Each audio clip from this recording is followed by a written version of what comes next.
하나님 말씀 증거하겠습니다. 오늘은 무슨 주일인 줄 아십니까? 네, 주보를 보신 분들은 아시겠습니다만 이제 성령 강림 주일이라고 영어로는 펜테코스트 선데이인데요.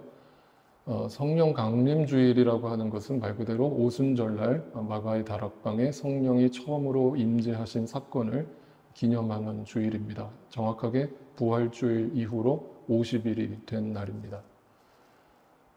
아시다시피 제자들은 예수님이 십자가에 못 박히시기 위해서 붙잡히시자 3년 동안 예수님을 쫓아다녔던 그 열심과 무관하게 순식간에 모두가 작정이라도 한 듯이 예수님을 다 함께 배신했고 예수님이 십자가에 죽는 자리까지 아무도 쫓아가지 않았습니다. 심지어 예수님의 가장 수제자였던 베드로도 완전하게 예수님을 부인하고 예수님께 등을 돌렸습니다.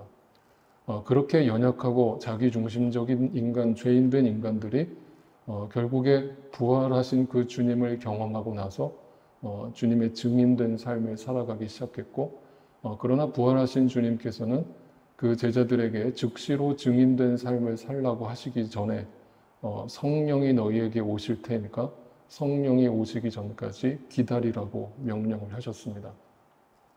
그러니까 부활하신 이후에 50일 동안 제자들은 분명히 그 부활하신 주님을 봤음에도 불구하고 아무것도 하지 않고 그저 예루살렘에 머물면서 성령이 오시기를 기다렸던 겁니다.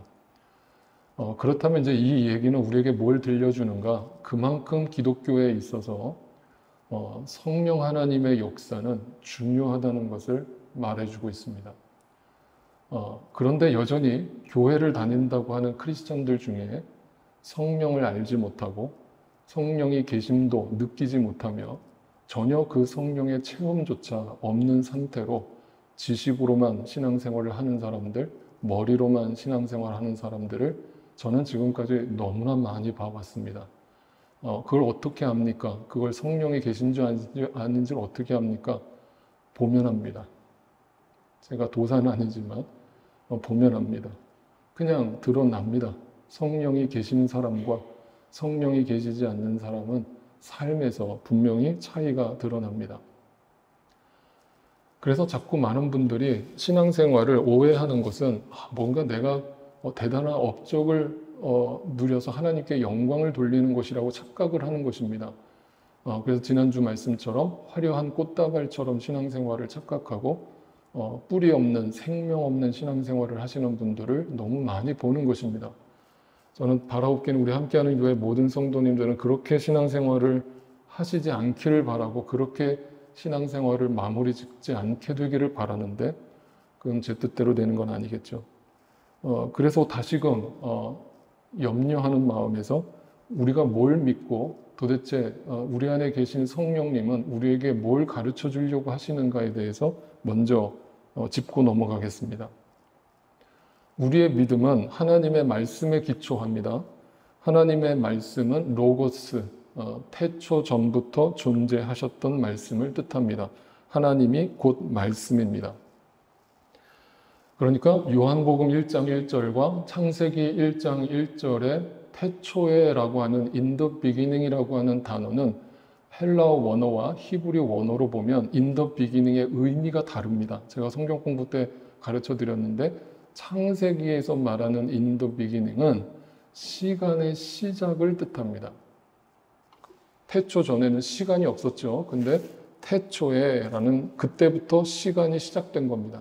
무에서 유가 시작된 겁니다. 그거를 창세기의 태초라고 합니다. 그런데 요한복음 1장 1절에도 똑같이 헬라어로 태초라고 하는 단어가 등장하는데 그건 의미가 다릅니다. 그건 뭐냐면 태초, 시간의 시작을 말하는 게 아니라 시간 시작 전부터라는 뜻입니다. 이 땅은 무였지만 하나님은 영원 속에 계셨죠. 이해가 되십니까? 하나님은 영원의 시간 속에 계시죠. 그러니까 영원의 시간 속에 계시는 분이 말씀이신 하나님인 거예요. 그러면 그 영원 속에 계시는 말씀이신 하나님을 우리 유한한 인간이 알아들을 수 있습니까? 못 알아듣습니까? 못 알아들어요. 그래서 하나님은 우리에게 그 말씀을 보여주시기 위해서 이 땅에 들어오셨는데 그걸 창조라고 하는 것이고 그걸 계시라고 하는 것입니다. 계시, 보여주다입니다. 비밀이었는데, 감춰져 있었는데, 아무도 알지 못했는데 하나님이 자기 자신을 스스로 이게 나야 라면서 나를 드러내신 겁니다. 그게 창조예요. 그래서 인간은 이 우주 만물을 생각해 보면 하나님을 느낄 수 있습니다. 본능적으로 그렇습니다. 그래서 인간은 아무것도 하지 않아도 그냥 자연 속으로 들어가서 가만히 길을 걷기만 해도 힐링이 되는 거예요. 왜냐하면 인간은 자연으로부터 왔기 때문에 그렇습니다. 원래 피조된 세계로 돌아가면 인간은 스트레스가 없어지는 거예요. 그런데 그 계시는 두 가지 계시로 성경에서 증거하고 있습니다. 하나는 일반 계시와 특별 계시. 일반 계시는 뭐라고 그랬습니까? 네, 우주 만물을 통해서 하나님이 이게 나다. 나 여기 있다. 나를 봐라. 내가 안 보인다고? 내가 안 보여서 못 믿겠다고? 웃기는 소리 하지 마. 나가서 밤에 저 별만 쳐다봐도 나를 느낄 수 있어. 이 무한한 우주 공간을 누가 만들었겠어? 이게 다 우연이라고? 생각 좀 하면서 살아. 땅만 보면서 살지 말고 생각 좀 하면서 살아. 네가 어떻게 태어났는지, 왜 내가 여기까지 오게 됐는지 생각 좀 해봐. 공중의 새를 보고 저 들에 핀 백합화를 생각 좀 해봐. 이게 우연이라고? 아직도 하나님이 안 느껴진다고? 이게 일반 계시예요. 그러니까 성경을 읽지 않아도 안 믿는 사람도 하나님을 알 수 있어요? 몰라요? 알 수 있어요. 그런데 그거를 끝까지 부정하는 거죠. 이게 다 우연이라는 거예요. 특별 계시가 있습니다. 그 특별 계시는 한마디로 뭡니까? 네, 십계명을 통해서 드러났죠. 구약 시대의 율법과 그걸 옛 언약, 구약이라고 했습니다. 옛 언약. 그 구약을 줬는데 인간이 그 특별 계시를 지킬 수 있었습니까? 못 지켰습니까? 못 지켰어요. 지킬 능력이 인간에게 없어요. 그래서 율법이 주어진 목적이 뭐라고 그랬습니까? 네, 우리는 지킬 수 없다를 드러내는 게 율법의 목적이에요. 그러니까 율법을 주어주신 목적, 구약을 다 읽고 나서 내리는 결론은 뭐다? 나는 죄인이구나. 나는 답이 없구나. 인간이라는 존재는 절대 바뀌지 않는구나. 인간이라는 존재는 희망이 없구나. 이게 율법이 주어진 목적이에요. 그러니까 그것이 인간에게 더 이상 희망이 없다는 것을 드러내신 후에 누가 오셨어요? 예수님이 오셨어요. 그분을 뭐라고 그래요? 예수 그리스도가 은혜의 언약, 새 언약, 신약이 주어진 거예요. 이게 특별 계시예요. 자, 우주 만물을 통해서 이게 나다 라면서 하나님이 자기를 계시해 주셨는데 인간들이 못 알아들으니까 율법을 주시고 너희가 이거 없이는 나를 보지 못할 거야 라며 줬는데 인간들은 그것조차도 하나님을 만나는 통로로 삼는 게 아니라 자기의 자랑과 자기 의를 쌓는 도구로 삼더라는 거예요. 그러니까 그러한 이 바리새인들과 율법학자들을 향해서 예수님은 독사의 자식들아, 소경된 자들아, 너희도 영적 소경이면서 남들까지 다 지옥 자식이 만들게 하는구나 라면서 예수님이 그들을 맹비난했던 거예요. 왜? 그들도 믿음의 눈을 보지 못하고 있기 때문에. 그들도 지옥 자식인데 누구한테 뭘 가르친다는 거예요. 그냥 이 땅에서 위로받으세요. 이 땅에서 잘 먹고 잘 사세요. 이 말밖에 할 말이 없는 거예요. 축복받으세요. 그 영적 소경들이 하는 짓이에요. 진짜 영적인 눈이 뜬 사람들은 이걸 가르치는 거예요. 이 계시를 가르치는 거예요. 우리는 죽으나 사나 이게 눈에 보여야 되고 이걸 마음에 담고 살아가는 사람들을 크리스찬이라고 하고 교회라고 하는 거예요.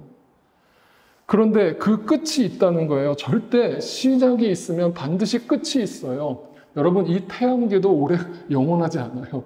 태양의 수명이 120억 년이래요. 원래 태양이 만들어졌을 때. 지금 몇 년 지났게요? 몇 년 지났게요? 맞춰보세요. 한 5, 6년 지났을까요? 네, 65억 년이 지났대요. 그러니까 앞으로 한 55억 년 뒤면 태양은 사라져요. 55억 년까지 우리가 살아남을 수 없는 게 좀 안타깝지만 확인할 길이 없지만 55억 년 뒤에는 종말이 오는 거예요. 이거는 100% 종말이에요. 이거는 과학자들이 하는 얘기예요. 여러분, 시작이 있으면 끝이 있다는 게 진리예요. 그러면 우주적 종말만 있는 게 아니라 개인적 종말이 있는 거예요. 그게 뭐예요? 죽음이잖아요. 그럼 우리는 유한한 거예요. 하나님이 일부러 우리를 유한하게 만들어 놓으신 거예요. 근데 그 유한한 인생 속에서 이 땅에, 이 세상에 눈에 보기 좋은 것을 쫓아서 살아가는 자들이 있다면 그 사람들을 영적 소경이라고 하는 거예요. 그게 인생의 목적이 아니라는 거예요. 잘 먹고 잘 사는 게 인생의 목적이 아니라는 겁니다. 그래서 이 계시를 통해서 뭘 보는 거예요? 십자가 은혜를 보는 거예요. 이걸 보면, 이 은혜를 알고 나면 비로소 이것이 하나님의 복음, 예수 그리스도의 복음이라는 것을 알게 돼요. 이걸 발견했냐는 거예요. 이걸 보고 있냐는 거예요. 이거를 마음속에 믿고 있냐는 거예요. 그러면 우리 안에 계신 성령님은 무슨 역할을 하시겠어요? 이거를 보지 못하는 자들, 이게 안 보이는 거예요. 이걸 안 보이는 자들이 무지인데 그 무지를 깨우쳐 주시는 분이 누구냐면 성령님이에요. 여러분 안에 성령이 계시면 이 계시가 보이는 거예요. 그런데 이 성령님이 안 계신 사람들은 이 계시가 안 보이는 거예요. 그냥 성경도 다 기복적으로 읽고 기도도 기복적으로 하고 그냥 나 유익을 위해서 교회 생활하는 거예요. 그러면 심판밖에 없는 거예요. 교회 다녀도 지옥 가요. 그래서 사도행전 19장에 보면 사도 바울이 이런 얘기를 하는 장면이 나와요. 아볼로가 고린도에 있는 동안에 바울은 높은 지역들을 거쳐서 에베소에 이르렀는데 몇몇 제자들을 만나서 여러분은 믿을 때 성령을 받았습니까? 라고 물었어요. 자, 성령을 언제 받아요? 언제 받아요? 부흥회 때 받아요? 막 통곡하게 기도하면 성령이 임해요? 그거 다 헛짓이에요. 여러분, 분명히 성경 나와 있잖아요. 믿을 때 성령이 오는 거예요. 아멘. 믿을 때 성령이 오시는 거예요. 누구를 믿어요? 예수 그리스도를 믿을 때 성령이 오시는 거예요. 그런데 그 성령이 내 안에 계시면 그 성령이 뭘 보여주시겠어요? 믿을 때 성령이 왔으니까 뭘 보여주시겠어요? 그 계시를 보여주시는 거예요. 날마다. 내 앞에 그 십자가 복음이 선명하게 보이는 거예요. 내가 뭘 위해 살아야 되는지가 보이는 거예요. 내 잡도, 내가 공부를 열심히 해야 되는 이유도, 내가 이 땅에서 건강하는 이유도 다 복음을 위해서인 거예요. 근데 이게 안 보이는 사람들은 그냥 어떻게 하면 100세까지 살까? 어떻게 하면 건강하게 살까? 어떻게 하면 이 땅에서 더 유명해질까? 어떻게 하면 더 돈을 많이 벌까? 하면서 막 비트코인 하는데 하루 종일 스마트폰만 들여다보고 있고 이 짓을 하는 거예요. 제가 짓이라고 표현해서 죄송합니다. 성경의 관점에서는 그게 짓이에요. 자, 그런데 우리는 성령이 있다는 말을 들어보지도 못했다라고 하는 사람들이 교회 안에 있는 거예요.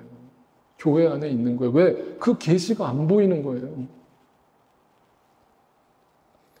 그러니까 이렇게 얘기하는 거예요. 그 성령이 계시다는 증거가 뭐냐면 성령에 힘입지 않고서는 예수를 주님이라고 고백하는 것 자체가 불가능하다는 거예요.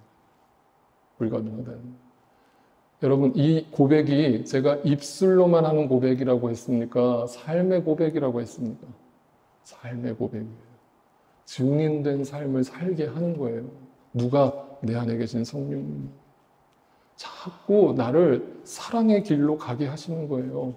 내가 누군가를 위해 죽는 길로 가게 하시는 거예요. 결국 그게 내 목적지예요. 누군가를 위해서 내가 희생하고 누군가를 위해서 죽고 인생을 끝내면 그게 성령의 열매예요.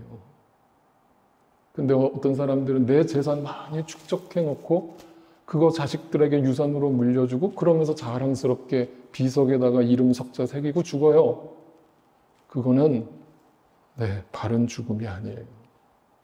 바른 죽음은 바르게 살 때에만 얻어지는 축복이에요.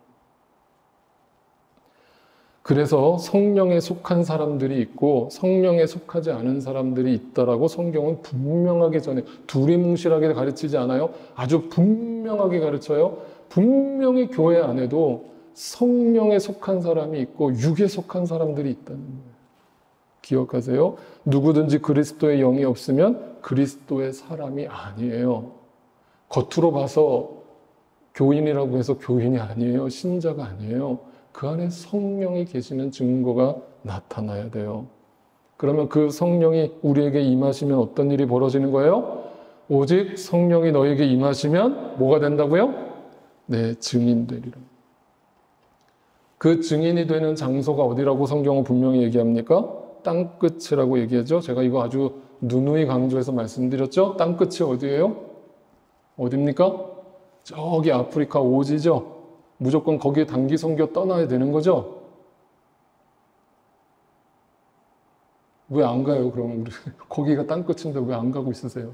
그럼 우린 선교도 안 하고 있네, 우리 교회는. 네? 지금 다 놀고 있는 거네요, 저희 교회는. 네, 여러분. 분명히 기억하세요. 땅끝이 어디라고 그랬어요? 지구는 둥글잖아요. 그죠? 지구가 둥글면 앞으로 계속 걸어나가면 어디가 되는 거예요? 결국 내가 서 있는 자리예요. 여기서 하나님께 충성하지 못하고, 여기서 하나님께 순종하지 못하고, 여기서 복음을 증거하지 않는 사람이 아프리카 가서 복음을 전한다? 그거 가식이에요. 자기 자랑이에요. 자기 의예요. 그러면서 기념사진 찍고, 기독교 신문에 대문짝만하게 사진 싣고, 왼손이 하는 걸 오른손이 모르게 하라고 그랬잖아요. 왜 다 알게 하는 거예요, 도대체? 왜 선교를 그렇게 대놓고 하는 거예요? 그냥 자기가 자비 털어서 정 가고 싶으면 여름 휴가 대신에 휴가 비용을 털어가지고 아프리카 오지 가서 조용히 섬기고 오면 안 돼요? 꼭 내가 갔다 왔다는 걸 티를 내야 돼요? 제가 오늘 좀 삐딱하죠, 여러분? 네. 제가 원래 좀 삐딱해요. 네. 너무 좀 아닌 걸 기라고 얘기하니까 답답해서 그래요. 자, 그러니까 오늘 본문을 이제 설명을 드리면 이해할 수 있으실 거라고 생각해요. 오늘 본문에 보면 여러분, 제가 여러분이 성경을 읽으실 때 이렇게 두 가지 관점이 필요해요. 하나는 그 성경의 지식과 배경이 필요해요. 그런데 또 하나는 예를 들면 지금 고린도 후서 같은 편지들을 볼 때 사도 바울이 쓰고 있는 거잖아요. 물론 성령의 감동을 받아서 쓰고 있지만 사도 바울이 어떤 심정으로 쓰고 있는지를 생각하면서 읽으셔야 돼요.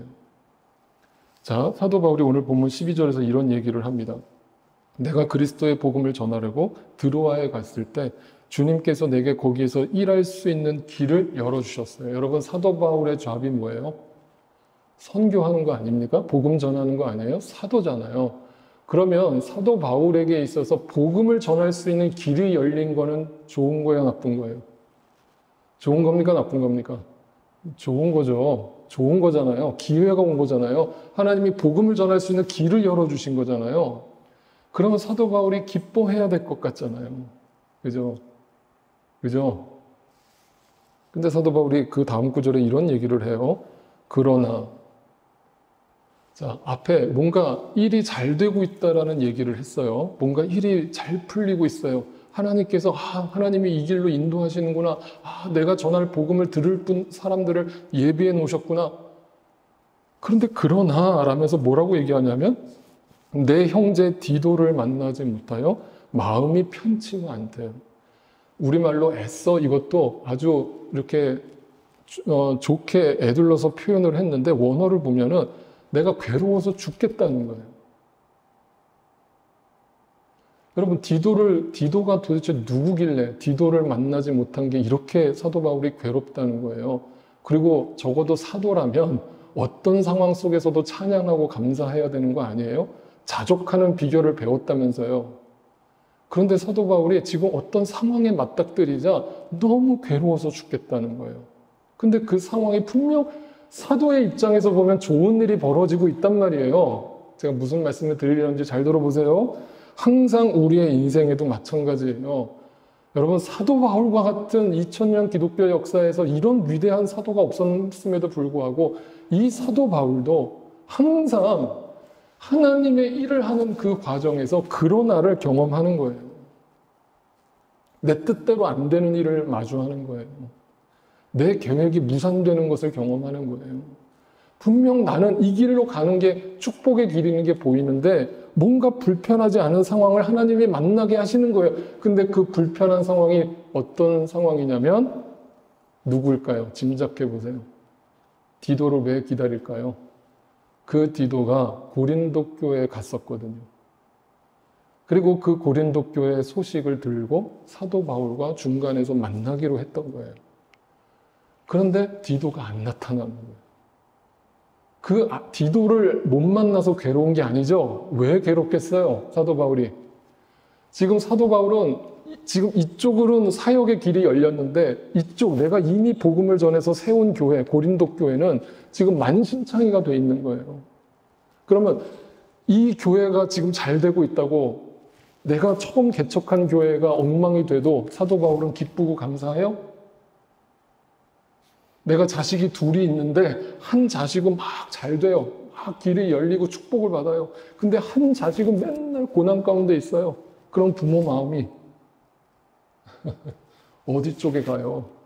잘 되는 자식 쪽에 가요? 안 되는 자식 쪽에 가요? 안 되는 자식 쪽에 가잖아요. 사도 바울의 마음은 부모의 마음이라고요. 아비의 마음이라고요. 그러니까 분명 나는 좋은 일이 열리고 있어요. 여기서 열심히 복음 전하면 돼요. 나는 지금 일이 막힌 게 하나도 없어요. 그런데 안 되고 있는 자녀들을 보니까 마음이 편치가 않은 거예요. 그것 때문에. 신앙생활 죽쓰고 있는 자녀들을 보니까 괴로운 거예요. 그 마음이에요. 그래서 이걸 갖다가 고린도후서 11장에서 사도 바울이 이렇게 표현을 했어요. 이렇게 표현합니다. 모든 교회를 염려하는 염려가 날마다 내 마음을 누른대. 어떻게 하면 한 사람이 교회에 대해서, 이것도 한 교회가 아니라 여러 교회를 개척해 놓고 그 여러 교회 성도들을 다 자기 자녀처럼 대하면서 그 자녀들이 다 신앙 안에서 바르게 자라가기를 그런 바라는 마음으로 목회를 할 수 있을까요? 그러니까 저는 이런 사도 바울의 모습을 보면서 겸손해지는 거예요. 낮아지는 거예요. 저는 감당을 못 하겠는 거예요.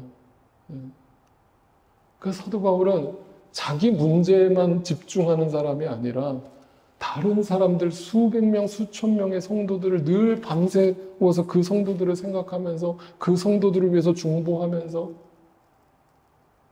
그렇게 하루하루를 보내고 있었던 거예요. 그러니까 항상 괴로움이 떠나질 않는 거예요. 그런데 이거 나중에 11장 가서 또 설명드리겠지만 이 11장 앞부분에서 무슨 얘기를 했냐면 자기가 뭐 몇 대 매를 맞았고 뭐 어디 감옥에 갇혔고 뭐 죽을 고비를 몇 번을 넘겼고 막 이런 고생한 얘기를 쭉 하다가 그런데 그거는 아무 문제가 없어. 내가 고생하는 거 그냥 참으면 돼. 그런데 내가 복음을 전한 그 성도들이 잘못된 길을 가고 그 성도들이 신앙생활을 잘못하는 걸 보면서 내가 잠이 안 와. 사도 바울이 이 마음을 고백하는 거예요. 그러면서 오늘 본문 14절에 이런 얘기를 하는 겁니다. 그러나 그리스도의 개선 행렬에 근심과 걱정이 막 나를 사로잡아요. 지금 그 성도들 생각하면 잠이 안 와요. 괴로워 죽겠어요. 언제 저 성도들이 주님 뜻대로 살게 될까? 언제 그 계시의 눈을 뜨고 진짜 신앙생활을 하게 될까? 늘 그 마음으로 그들을 중보하는데 그것도 사도 바울의 인간적 고민이라는 것을 사도 바울이 인정해요. 그러면서 갑자기 태세를 확 바꿔서 이런 얘기를 합니다. 또 그러나가 나왔어요. 자, 앞에 일이 잘 되고 있어요. 그런데 그러나 내 뜻대로 되는 게 없어가 나왔어요. 그런데 또 한 번의 그러나가 나오면서 다시 믿음의 눈을 뜬 고백을 하는데 그 믿음의 고백이 누구를 향하고 있어요? 개선 행렬에 언제나 우리를 참가하는 거예요. 참가시켜 주시는 거예요. 참가시켜 주시는 거예요. 내가 믿는 게 아니라 내가 승리하는 게 아니라 예수님께서 오늘도 그 개선 행렬에 나를 동참시켜 주셨기 때문에 나에게 승리가 주어진 것이지 이게 내가 고민한다고 해결될 문제가 아니구나 라면서 그러나의 또 한 번의 믿음의 반전을 경험케 되는 거예요. 그러면서 그리스도를 아는 지식의 향기, 이게 뭐예요? 그 지식이 무슨 지식이에요? 성경적 지식이 아니라 하나님을 아는 계시의 눈을 떴다 이거예요. 계시. 그게 향기가 진동을 해서 날마다 내 마음속에서 가득가득 흘러넘쳐요. 그 예수로 충만해요. 그 예수로 가득해요. 그래서 어디에서나가 나와요. 어디에서나. 어떤 상황 속에서도 내 땅끝에서 승리하는 거예요. 어디에서나 나에게 승리를 가져다 주시는 그 개선 행렬에 동참하게 되므로 어디에서나 승리를 경험케 되는 거예요. 그러면서 감사가 나오는 거예요. 감사는 조건에 대한 감사가 아니라, 환경에 대한 감사가 아니라 어디에서나 어떤 상황 속에서나 그리스도로 인하여 감사하는 것이죠. 그럴 때 오늘 보면 6절 7절에 보니까, 고린도전서에 보니까 이걸 갖다가 사도 바울이 이렇게 표현한 적이 있어요. 그 비밀이 감춰져 있었다고 그랬어요. 그 비밀이 감춰졌는데 그 비밀이 지혜라고 그랬어요. 그 지혜를 알게 됐다고 그랬어요. 근데 그 지혜를 아는 사람이 있다고 했어요? 없다고 했어요? 없다고 하는 거예요. 그러면서 이 세상 통치자들 가운데는 이 지혜를 아는 자들이 없어요. 성령이 계시지 않아요. 눈을 뜨지 않았어요. 그래서 늘 인간적인 마음으로 신앙생활을 하고 인간적인 마음으로 종교 생활을 해요. 그러면서 요한복음에 그들은 예수님을 거부했다라고 분명히 못을 받고 있어요. 이 땅에 있는 모든 인간들은 하나님의 일반 계시와 특별 계시 모두를 거부했다. 그런데 다 거부한 것 같지만 누군가 눈을 떴다. 그걸 맞이한 사람들이 있다. 보게 된 사람들이 있다.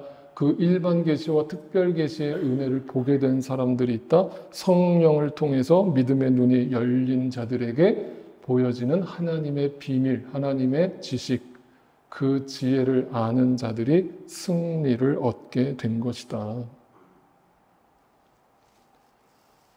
그러니까 정리해서 말씀드리면 승리는 뭐냐? 이 땅에서 내가 잘 되고 성공하고 뭔가 어떤 문제를 해결하는 것이 아니라 어떤 상황 속에서도 예수 그리스도에 집중하게 하는 힘,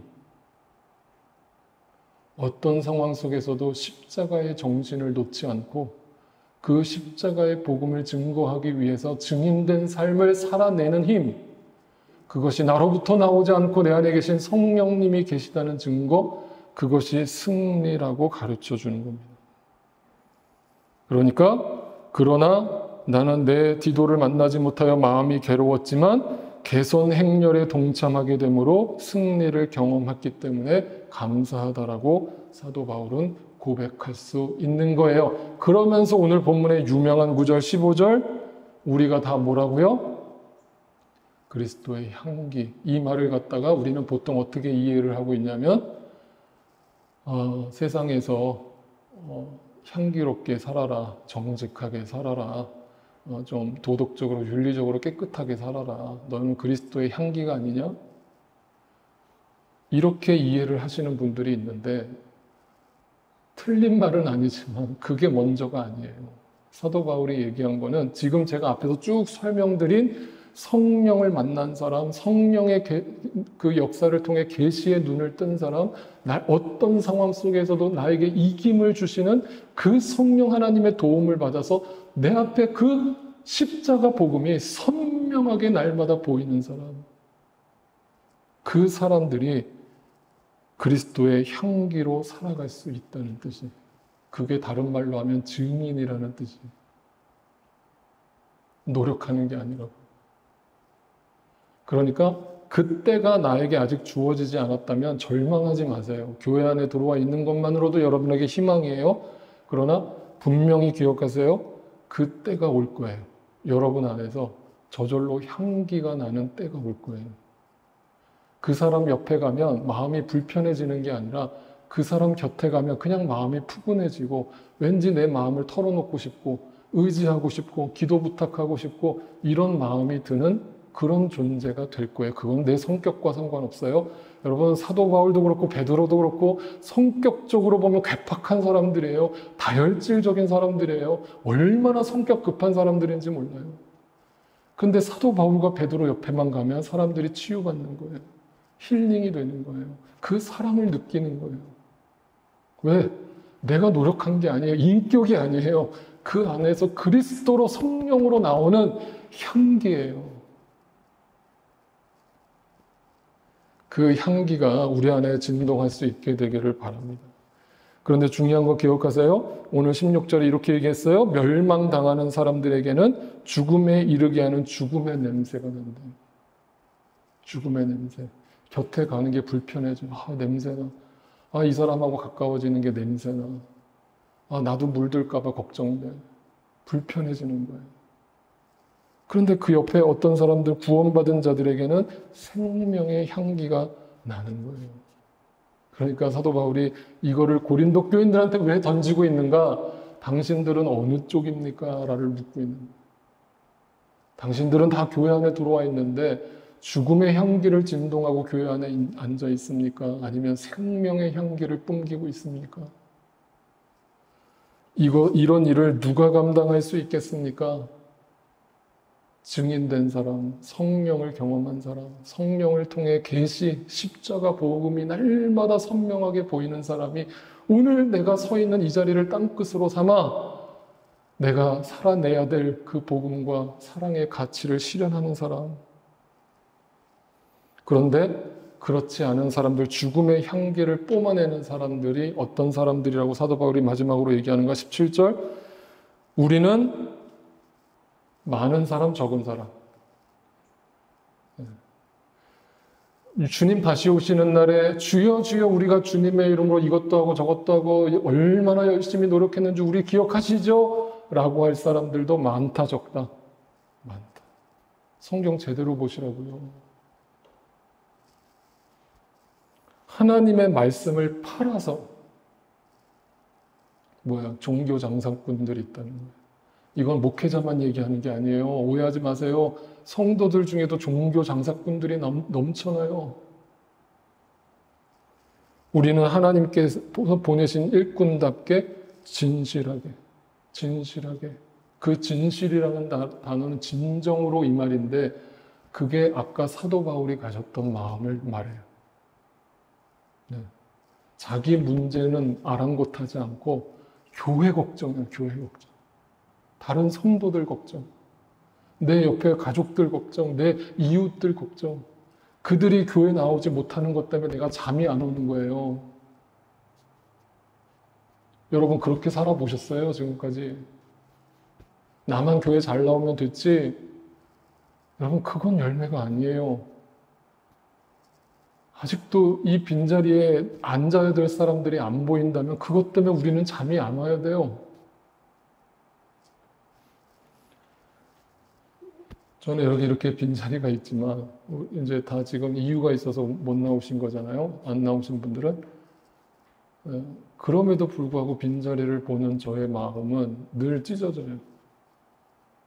있어야 될 분들이 안 보이면 저는 그날 가서 주일날 가서 밤새 그분 생각을 해요. 왜 안 나왔을까? 특별히 이유를 얘기해 주지도 않고 안 나온 경우에 그것 때문에 잠이 안 나요. 진심이에요. 거짓 아닙니다. 그러니까 여러분 이게 인간의 힘으로 되는 거냐고요. 이게 인간의 노력으로 되는 거냐고요. 세상 직장인은 퇴근하면 더 이상 직장일 생각 안 하는 거예요. 출근이 있고 왜 퇴근이 있겠어요. 근데 신앙인들에게 출근과 퇴근이 없는 거예요. 여러분 이런 일을 누가 감당할 수 있습니까? 라고 사도 바울이 물었어요. 하나님의 마음으로 우리에게 질문을 던졌어요. 여러분이 각자 응답하세요.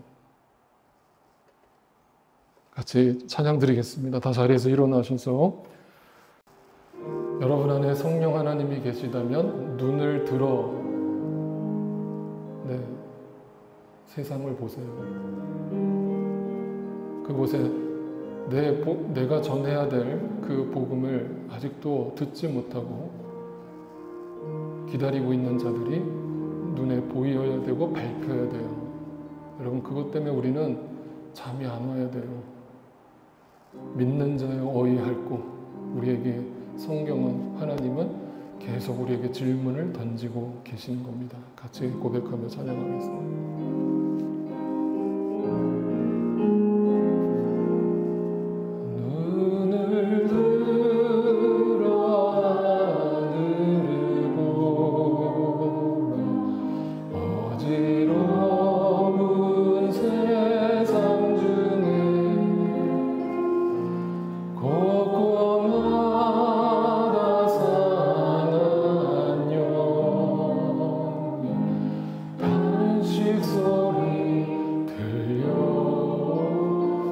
소리가 들려야 돼요, 여러분. 빛을 잃은 사람, 길을 잃고 헤매며 당자처럼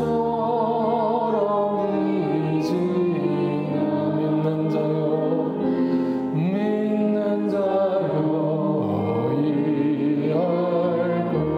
눈을 들어 하늘 보라, 눈을 들어 하늘을 보라.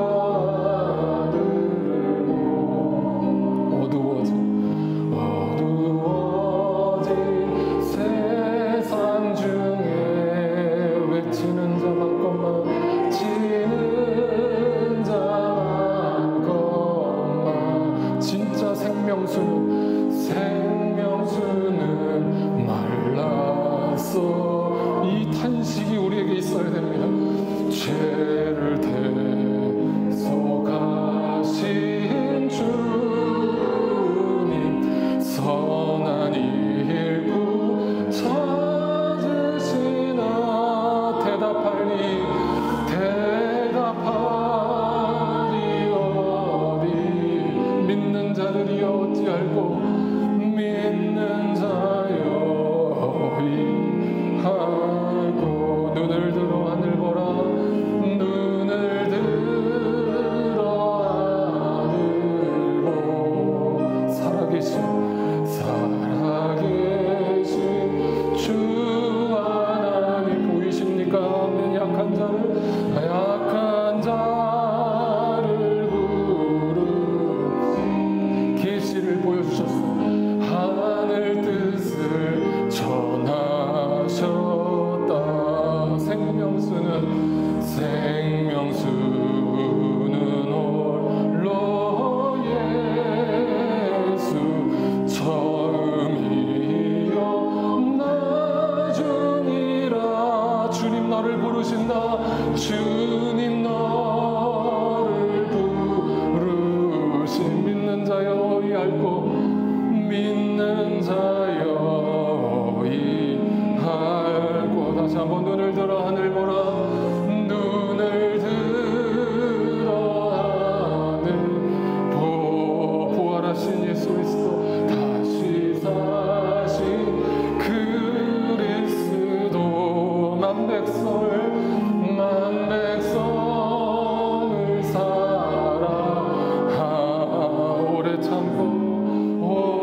우리는 완벽하지가 않아요. 그래서 그 성령의 다스림을 받지 않을 때가 솔직하게 더 많아요.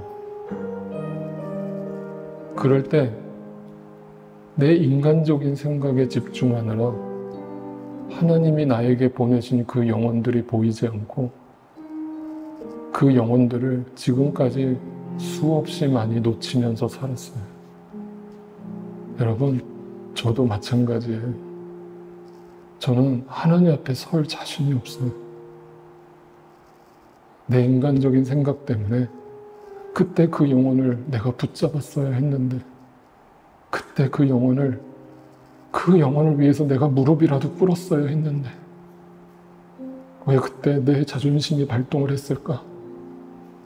왜 내 인간적인 고집을 부렸을까? 지금도 다시 돌이킬 수 있다면 저는 그때로 돌아가고 싶어요. 여러분, 우리가 왜 사는 거예요? 왜 사는 겁니까? 뭘 위해 사는 겁니까? 여러분 안에 계신 그 성령 하나님께서 우리에게 계속 찔림을 주시고 도전하실 때, 제발 이제 우리 고집 꺾고 고집 그만 부리고 내 자존심, 알량한 자존심 따위 좀 내려버리고 먼저 좀 다가갑시다. 그들에게 다가갑시다. 그리고 그들에게 정말 내가 경험한 예수를 전합시다. 내가 만난 예수를 그들이 때를 얻든지 못 얻든지 전합시다. 그들에게 보여줍시다. 땅 끝에서 그리스도의 향기로 살아갑시다. 주님의 증인으로 살아갑시다. 그것이 우리를 먼저 부르신 하나님의 목적이요 하나님의 뜻임을 놓치지 맙시다.